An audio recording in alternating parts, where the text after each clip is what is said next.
जय जय शिवधारा, जय जय शिवधारा। हम लोग अक्सर शब्द सुनते हैं धर्म। धर्म शब्द के कई अर्थ हो सकते हैं। उन अर्थों में से एक अर्थ है रूल, कानून। दूसरा धर्म शब्द का अर्थ है दायित्व, मेरा फर्ज। तो कुछ होते हैं अटल धर्म की बातें, जैसे हर किसी को सदैव सत्य बोलना चाहिए, धर्म पर चलना चाहिए, सात्विक भोजन खाना चाहिए, बड़े बुजुर्गों की सेवा करनी चाहिए, उनके कहने में रहना चाहिए, ब्राह्मण शरीर का विशेष आदर हो, गुरुजनों के लिए एक विशेष भाव हो मन में, ठाकुर जी के लिए एक मन में आकर्षण हो, और जो व्यवहार खुद से चाहते हैं वही व्यवहार दूसरों से करें आदि। प्रभु हैं, हम उनकी ही अंश हैं, उनका आराधन, भजन, ध्यान करना चाहिए। अपने गुरु और गोविंद के नाम पर दान, पुण्य, सत्कर्म करना चाहिए। ये अटल धर्म के नियम हैं। दूसरा रहता है समय का धर्म। सामने जो परिस्थितियां बनाए उस अनुसार हम व्यवहार करें, काम करें, इसको कहा जाता है समय का धर्म। जैसे हम संसारी व्यवहार के लिए पहले 30 साल पहले कोई मोबाइल नहीं थी, 40 साल पहले कोई टेलीफोन सपोज नहीं थी, 50 साल पहले कोई रेडियो नहीं था सपोज।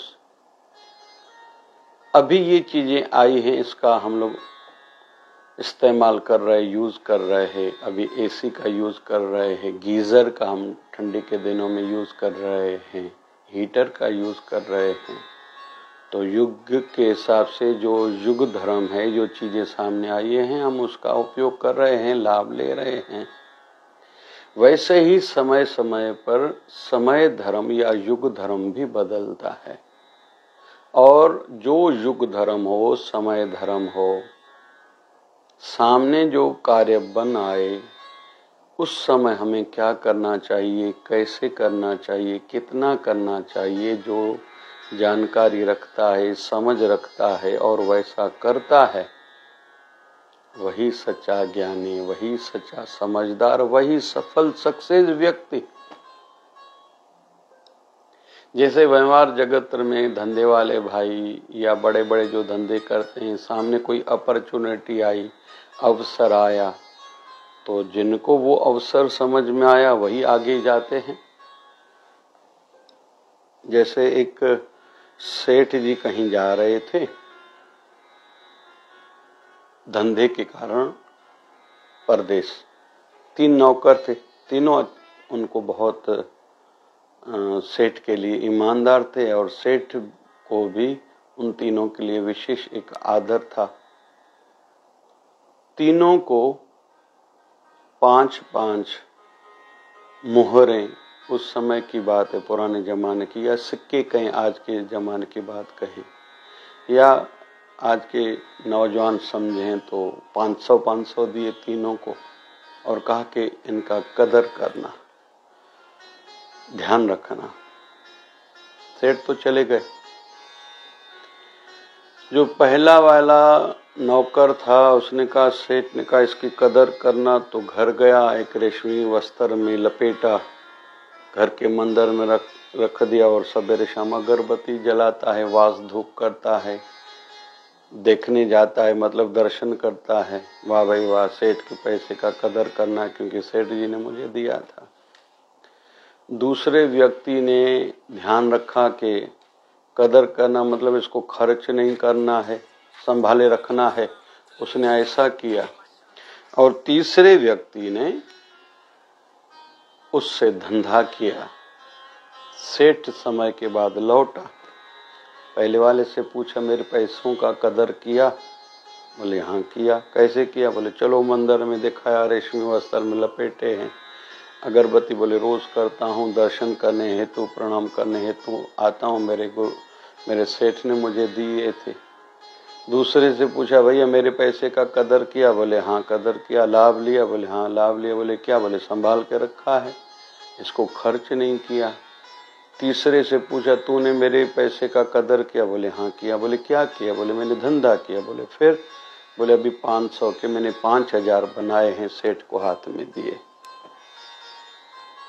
सेठ ने तीनों को फिर साथ में बुलाया। पहले वाले को कहा कि भैया समझना था तुम्हें मैंने अवसर दिया था, तुम लोग भी आगे बढ़ो, ऐसा मेरा भाव था, सोच थी, लेकिन तूने क्या किया? उस पैसे को रख के केवल अगरबत्ती जलाई। मेरा भाव यही थोड़ी था। दूसरे को कहा अरे भैया तुझे भी तो वही कुछ मिला था, लेकिन तूने खर्च नहीं किया, ये ठीक है, लेकिन बढ़ाया नहीं, ये ठीक नहीं है। तीसरे को कहा आओ तुम्हें मैं गले लगाता हूँ, तुमने मेरी बात को समझी और उसका लाभ उठाया, अभी ये मुझे नहीं चाहिए, ये तेरा ही इनाम है, तुझे ही मैंने गिफ्ट दे दी, अभी और जाके धंधा करो, जीवन में खुश रहो। तो समय के धर्म पे भी समझ से ध्यान देना है, समझना है और काम करना है और लाभ उठाना है। बहुत लोगों को ये नहीं समझता।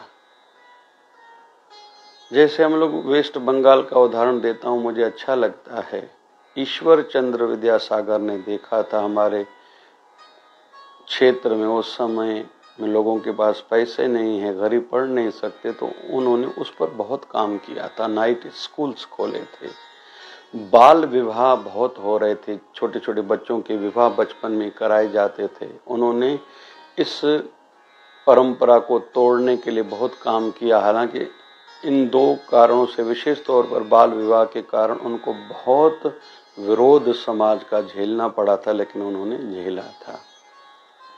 ज्योतिबा फुले का हमारे महाराष्ट्र में विषय चलता है, उन्होंने विशेष तौर पर बच्चियों के स्कूल और पढ़ाई के लिए बहुत काम किया था। तो ये युग धर्म था, ये समय का धर्म था, उन्होंने काम किया। आज कहाँ के कहाँ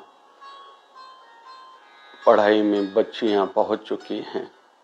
ऐसे हर क्षेत्र में देखेंगे ना, कि जैसे कहते हैं कि गूगल का सीईओ जो है, उन्होंने देखा कि उनको कहीं जाना था, घर के कार्य में, रास्ते में इनको लेट हो गई, रास्ता भटकने के कारण लौट के आया, मैं कार्यक्रम पर नहीं पहुंच पाया, और बोले इस पर काम करो। तो फिर उन्होंने बहुत मेहनत करी और जीपीएस सिस्टम बनाया। आज हम पूरा विश्व देख रहे हैं, उसका लाभ उठा रहे हैं। कहीं भी हम लोग 4 व्हीलर में जाते हैं या भले 2 व्हीलर पर जाते हैं, पैदल जाते हैं, किसी भी एड्रेस को ढूंढना है, मोबाइल निकालो, जीपीएस से लाभ लो, उस एड्रेस पर पहुंच जाओ। और हमारे खुद शिवधारा की यात्रा रहती 4 व्हीलर पर है, तो हम लोग जो यात्रा करते हैं 4 व्हीलर रात भर करते हैं, कहीं भटकाव नहीं होता, कोई तकलीफ नहीं होती। तो युग का उन्होंने युग धर्म देखा, उस पर काम किया, आज दुनिया उसका लाभ उठा रही है। ऐसे ही समय समय पर जिसने समय को समझा है, अभी मुझे क्या करना चाहिए, जैसे वर्तमान में हमारे रोड मंत्री जो हैं श्री नितिन गडकरी जी ने गत 10 साल में कितना नहीं काम किया है, कितने नहीं भारत भर में रोड बनाए हैं, और कितना नहीं भारत के उत्थान में उनका बड़ा योगदान माना जा रहा है। तो युग धर्म को, समय के धर्म को उन्होंने समझा, और हर किसी को ये ध्यान रखना चाहिए घर की परिस्थितियां कैसी हैं। बहुत से ऐसे होते हैं भाई बहन, माता पिता गुजर गए या बीमार हैं, छोटे भाई बहन को पढ़ाते हैं, बहुतों को देखा गया है। या कुछ लोग इस ओर फिर ध्यान ही नहीं देते, दोनों भाई बड़े हो गए, विवाह कर लिए, दोनों के बच्चे बड़े हो गए हैं, एक भाई बीमार पड़ गया, गुजर गया या बुरी आदत लगी हुई है, वो भाई जो अच्छा है, कमा रहा है, समाज में वर्चस्व है और जगह पर भंडारा कराएगा, लेकिन उसके भाई के बच्चे, बेटे बेटी तकलीफ में हैं, उनकी पढ़ाई नहीं हो रही, उनके विवाह में तकलीफें आ रही हैं, भाभी जी दुखी हैं, उस और उनका ध्यान नहीं जाता। ये गलत है। हम लोग रामायण में देखेंगे विश्वामित्र जी ने लाभ लिया था राम जी से, फिर वनवास काल में जामवंत जी ने अवसर का लाभ लिया, सुग्रीव जी ने लाभ लिया, अंगद ने लाभ लिया, नल नील ने राम सेतु बनाई, लाभ लिया। त्रिजटा एक है जो लंका में है, मां सीता की सेवा में थी, उन्होंने लाभ लिया। विभीषण जी ने लाभ लिया। तो हनुमान जी महाराज ने, कहते हैं ना कि राम जी मिले न हनुमान बिना, तो आज राम जी को जिनको रिझाना है तो पहले हनुमान जी महाराज को रिझाओ, उनकी सेवा करो।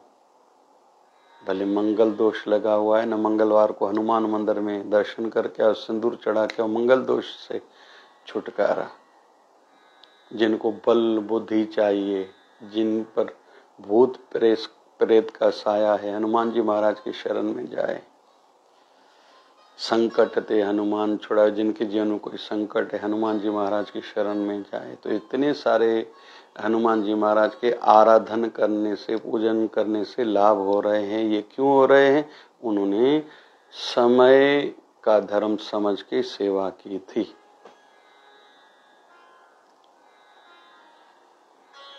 ऐसे ही हम लोग हर क्षेत्र में देखेंगे न, जैसे आजादी का समय चल रहा था, स्वतंत्रता सेनानी जितने थे सब किसी ने समय का लाभ लिया था। क्यों? भगत सिंह ने असेंबली में बम फोड़ा था, ऊपर गैलरी में फोड़ा था, किसी को मारने के लिए नहीं, अंग्रेजों के मन में डर पैदा करने के लिए, साथ साथ में भारतीयों के मन में क्रांति की आग बढ़ाने के लिए, ज्वाला ले इसलिए प्राणों की आहुति दी थी। भाव ये दो थे, अंग्रेजों के मन में डर पैदा हो, भारतीयों के मन में उत्साह पैदा हो कि अभी हो गया समय। समय का धर्म था। हमारे लोकमान्य तिलक जी ने देखा था कि अभी इकट्ठे कैसे हों। गणपति तो हम लोग मनाते ही हैं उत्सव, तो गणपति उत्सव मंडल के रूप में पड़ोसी मिलके साथ में आरती पूजन करें और इसी बहाने से हम लोग थोड़ी बहुत छोटी छोटी मीटिंग्स करें। और हम लोग सफल हुए थे, सक्सेस हुए थे। और आज तक पूरे विश्व में जहाँ भी हिंदू समुदाय रहता है, गणपति के दिनों में साथ में आरती करता है, उत्सव मनाता है, प्यार प्रेम बढ़ाता है, आदान प्रदान होता है विचारों का, प्रसाद कोई बना के लाएगा, कोई खाएगा, एक अलग 10 दिन का वातावरण रहता है। ऐसे ही नवरात्रि का भी प्रभाव विश्व भर में हिंदू समुदाय के जहाँ जहाँ लोग रहते हैं अच्छा दिखाई देता है, वातावरण एक प्रभाव विश्व में छोड़ता है। ऐसे ही दीपावली का त्यौहार हो, होली का त्यौहार हो, तो जिसने समय की मांग देखी, समय की आवश्यकता क्या है और किया, वो अजर अमर हो गए और वही युग पुरुष कहलाए। हमारे गुरुदेव भगवान ने 1008 सदगुरु स्वामी शिव भजन जी महाराज ने सिंध में देखा था, कहीं तो भी हिंदी और पंजाब की का अभाव था, कौन पढ़ाए, कहाँ पढ़ाए। हमारे गुरुदेव इतने व्यस्त होने के बाद भी बच्चों को पढ़ाते थे और कई नारी शालाएं, गौशालाएं, दवाखाने स्थापित किए थे। जिस जिस नगर में जाए, जिस जिस चीज की जरूरत थी, समय की मांग थी, समय धर्म देखा और वहां वो शुरू किया था। ऐसे ही घर परिवार में हम सबको भी देखना चाहिए। फूल एक लेने जाएं 2-3 रुपए 5 रुपए मिलता है, लेकिन माला महंगी मिलती है। कारण उसके अंदर जो धागा रहता है ना, वही पिरोए रहता है पूरे फूलों को। ऐसे ही हमारे घर में, हमारे संगठन में, एसोसिएशन हो, पंचायत हो, गुरु स्थान की संस्थान हो, वहाँ हम लोग ये काम करें।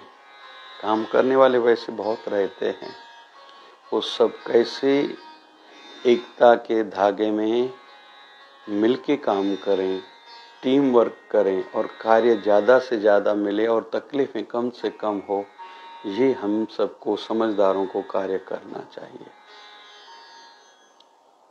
विवेकानंद स्वामी को यही तो स्वामी रामकृष्ण परमहंस ने कहा था। जब स्वामी रामकृष्ण परमहंस को कहा विवेकानंद ने कि अभी मेरा ध्यान लगता है, आप आशीर्वाद दो कि मैं चला जाऊं हिमालय की गुफा में जाके ध्यान करूं, तो स्वामी रामकृष्ण परमहंस ने कहा था, नहीं भाई, ये तुम अपना सुख स्वार्थ ढूंढ रहे हो, ध्यान से सुकून मिलता है, तुम उसके लिए जाना चाह रहे हो और तेरा ही केवल उद्धार होगा। समय की मांग ये है, समय का धर्म ये कह रहा है कि यहाँ अभाव है पैसे का, लोगों को खाने को नहीं, लोग मर रहे हैं, लोगों को दवाई के पैसे नहीं, लोग मर रहे हैं। तुम्हारी वाणी में शक्ति है, तुम जाओ धनवानों को जगाओ, उनसे दान करवाओ, उनको पुण्य मिलेगा और वो जो दान करेंगे लोगों को रोटी मिलेगी, उनका जीवन बचेगा। तुम धनवानों को उत्साहित करो, वो दान करें, दवा खाने का कुछ कार्य करें, सेवा करें, तो लोगों की बीमारी के कारण जो मृत्यु हो रही वो बच जाएंगे। दान करने वाले को भी लाभ, दान लेने वाले को भी लाभ और तेरी वाणी का भी सदुपयोग, तेरा भी लाभ। ये युग का धर्म या समय का धर्म कह रहा है। स्वामी विवेकानंद से गुरु महाराज ने ये कराया था और इस दृष्टि से हमें भी ऐसा ही करना चाहिए। हम सभी भूखों को नहीं खिला सकते, लेकिन जिनके पास पैसा है, अगर हमें पता है किसी को जरूरत है तो उनको प्रेरणा दें कि जाओ भैया उनको खिलाओ। कोई दवाखाना बन रहा है, धार्मिक प्रवृत्ति वाला कोई बना रहा है, तो जो पैसे वाले हैं उनके पास समय नहीं देने के लिए उनको जाके जगाएं, अमुक जगह पर आप दो। कहीं मंदिर बन रहा है, कहीं शिवालय, कहीं देवालय, कहीं अनाथ आश्रम, कहीं वृद्ध आश्रम, कहीं गौशालाएं। तो अगर हमें पता है हम कितना दे सकते हैं या जितना दे सकते उतना जरूर देना चाहिए, लेकिन जितने धनवान हैं उनके पास समय नहीं, उनको पता नहीं है, उनको जाके बताएं, जगाएं, कराएं। हमें भी लाभ होगा, उनको भी लाभ होगा। इधर कार्य जो शुरू हो गया, किसी लोगों को फायदा हुआ, उनका भी लाभ होगा। ये सेवा तो सब किसी को करनी चाहिए। ज्यादा से ज्यादा लोगों को धर्म से जोड़ें, गुरु स्थान से जोड़ें, भक्ति से जोड़ें, सत्संग कथा में लेके आए। भगवान ने 2 व्हीलर दिए, किसी एक व्यक्ति को दूसरे को लेके आए, बहुत पुण्य का कार्य है। जैसे एक व्यक्ति के कारण ही, किसी भी संत का उदाहरण ले लेते हैं, वो धार्मिक प्रवृत्ति वाला बना तो आज उसके 21 कुल तर रहे हैं, लाखों लोगों को, करोड़ों लोगों को उनके माध्यम से लाभ मिला है। लेकिन ये किसके कारण? पहले किसी ने जोड़ा होगा। हमारे घर में 4 व्हीलर है, 3-4 और लोगों को सत्संग कथा में लेके आए। कोई बड़ी गाड़ी की व्यवस्था है या उसमें सेवा दें। सत्संग कथा में लोग जाएंगे ना, तो जो विचारों की कमजोरी है, मैं किसी से बदला लूं, मैं किसी की चोरी करूं, मैं घूस लूं, रिश्वत लूं, मैं मेहनत क्यों करूं, मैं खुद को मार डालूं, पता नहीं क्या क्या लोग जो सोचते उससे बच जाएंगे जो सत्संग कथा में आएंगे। मैं देने वाला बनूं, खुश रहूं, दूसरों को खुश रखूं, न दुखी रहना है, न किसी को दुखी रखना है, न दुखी होने देना है। बस सत्संग कथा से उसने ये सीखा। पता नहीं कितने लोगों को उनसे लाभ होगा। केवल आपकी सेवा ये थी, उनको आपने सत्संग में लाया और कथा से, गुरु दर से जोड़ा। तो समय का धर्म, युग का धर्म समझना चाहिए। माँ सीता ने यही समझा था। राम जी के साथ वनवास गई थी, सभी ने रोका था, यहाँ तक कि उनके पिता राजा जनक ने भी। लेकिन बाद में राजा जनक को खुशी हुई थी जब वो चित्रकूट में मिलने आए थे, मुझे तुझ पर नाज है, तू मेरी बेटी है। तूने महल के सुख त्यागे लेकिन पति की सेवा में आई। उधर उर्मिला ने भी समय का धर्म निभाया था। जाते समय लक्ष्मण ने वनवास जाते समय कहा था, तुम्हें खुद रोना नहीं है, न मेरी माताओं को रोने देना है, सेवा में रहना है। तो लक्ष्मण 14 साल राम जी और माँ सीता के दिन भर सेवा में रहते थे, रात को चौकीदारी देते थे, पहरा देते थे, सोए नहीं थे। उधर उर्मिला जी कभी अयोध्या में सोई नहीं थी, दिन भर तीनों सासू माँ की सेवा में रहती थी, रात भर चौकीदारी करती थी, साथ में देखती थी कि कोई अपने महल में मेरी सासू माँ रो तो नहीं रही, क्योंकि मेरे पति ने मुझे ऐसा कहा था। और दोनों अजर अमर हो गए। तो हमारे भी सामने कोई दरिद्र नारायण आ जाए, दुखी आ जाए, कोई बीमार आ जाए, कोई असहाय आ जाए, उसका सहयोग करना चाहिए। कोई रो रहा है उसको तसल्ली दें, सांत्वना दें, उसका दुख सुने, पानी पिलाएं, किसी न किसी के माध्यम से उनके दुख दूर करने हेतु प्रयास करें। ये बहुत पुण्यदायक कर्म है। प्रभु कृपा करें हमारे जीवन में ये विशेष गुण आए। जय जय शिवधारा, जय जय शिव।